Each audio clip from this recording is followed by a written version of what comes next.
Puro poder. Chingona con fuerza. Brave story. Real life.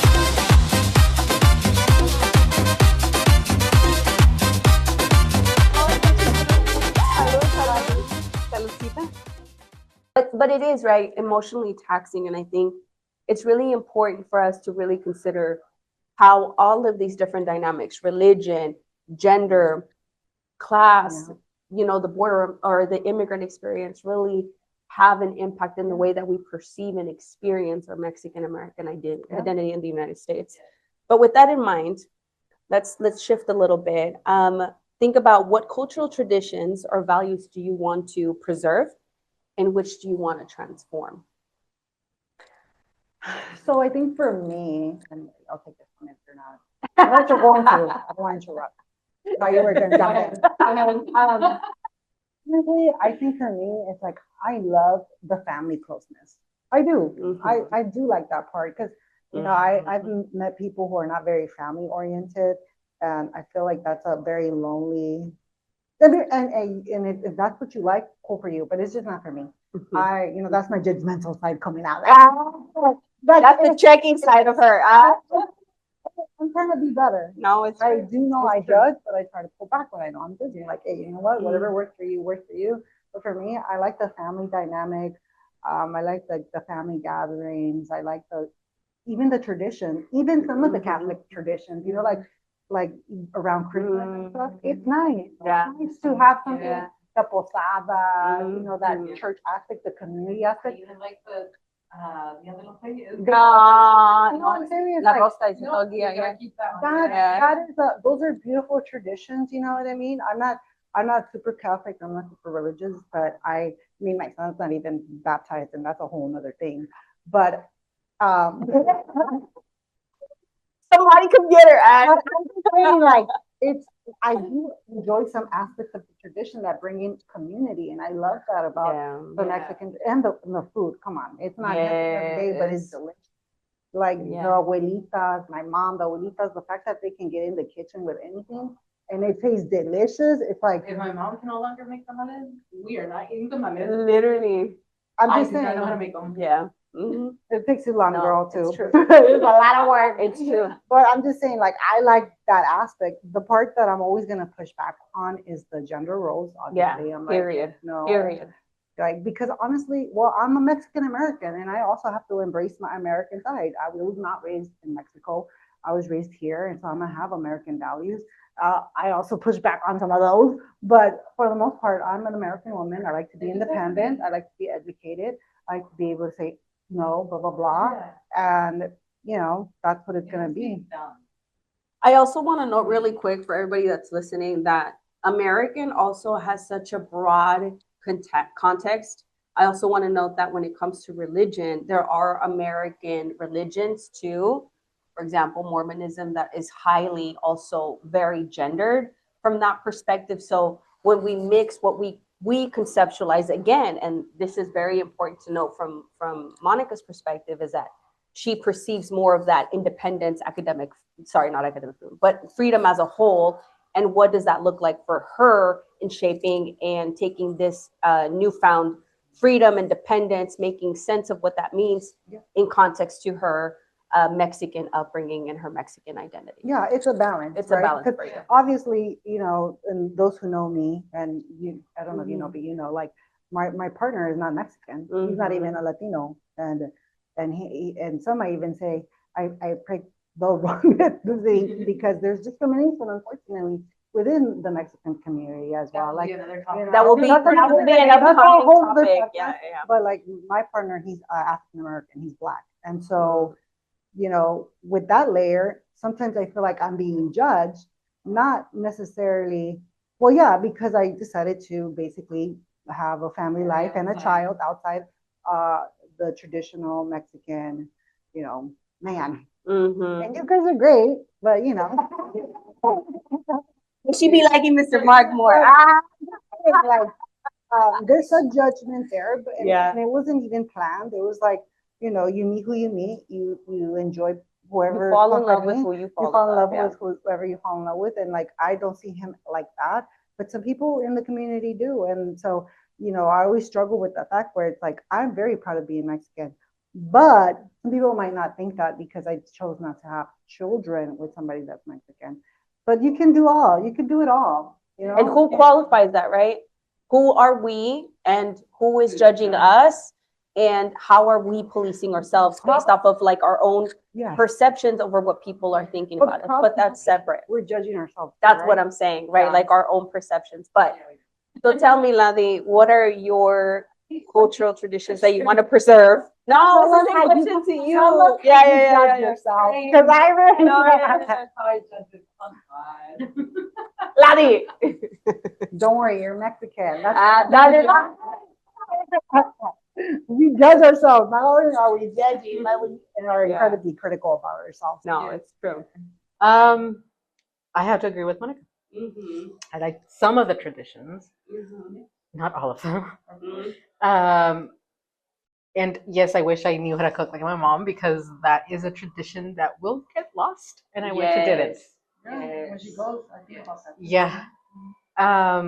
But same Christmas. I love Christmas, and it's something that I will always. The Catholic, yeah. Right? Yes. I remember every Christmas we used to watch the Jesus Christ movie on TV. That was like an every. Yes. Yeah.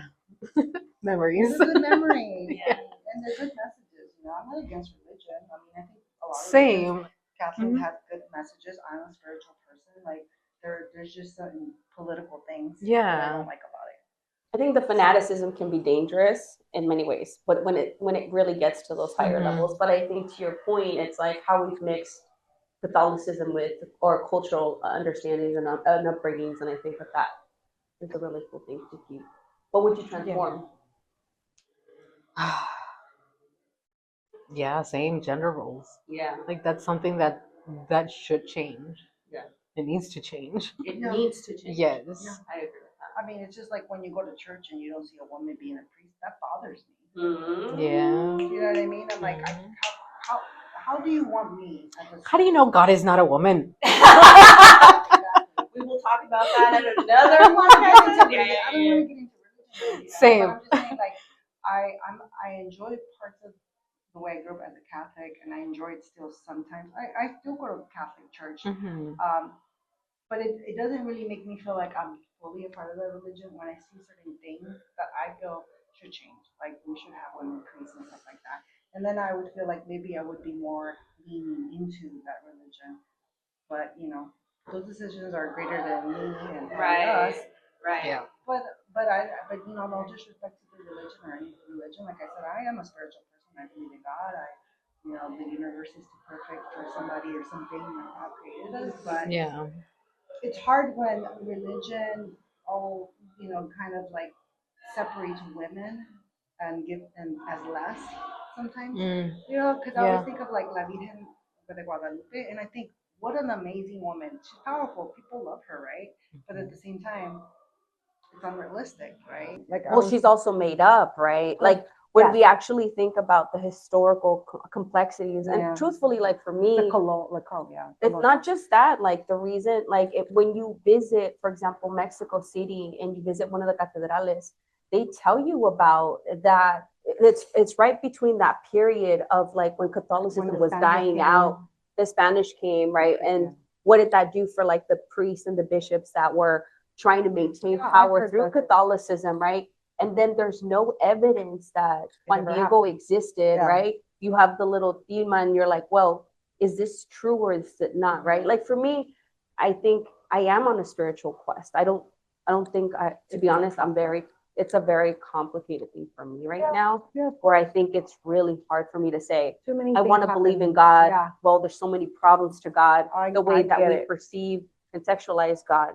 But I think with the cultural piece, I think it's always about the food and the community, to be honest, at the core, right? Because to your point, I think it is important for us to have community, whatever that looks like to us, however we make meaning of it, and with whoever we decide to share that community with. And it doesn't always have to be family. I will Yeah. also reiterate that. Chosen them. It could be chosen family. And I will tell you that in finding you two, I felt community too.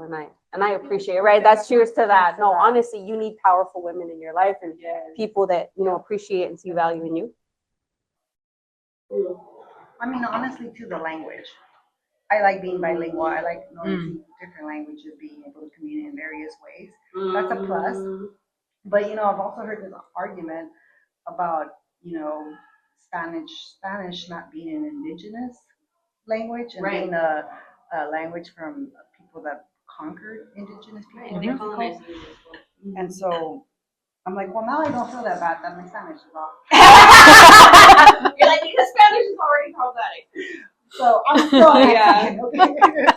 And that's the thing, again, like thinking about the Mexican American identity, we make sense of it. We think about it. Yeah. We complicate it the way that, again, it meets our needs and our understanding and who we are as people. So it's really important for that note.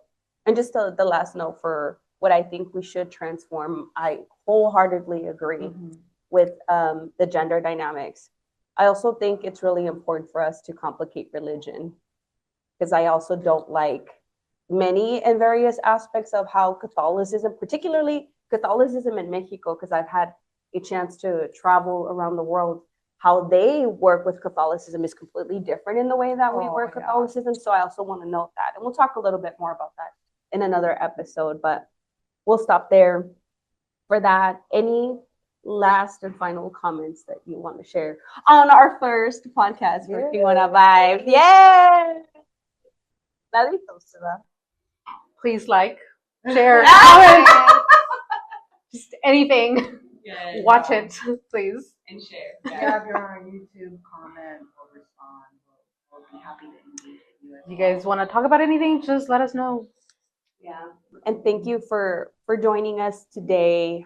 It's been a blast, honestly. I love, being in company with these powerful and fierce mujeres up in this joint right now. But I'm really, really happy and thankful for who we are today. And cheers to our Mexican American identity. Saludcita. Aquí estamos, puro poder. Chingona.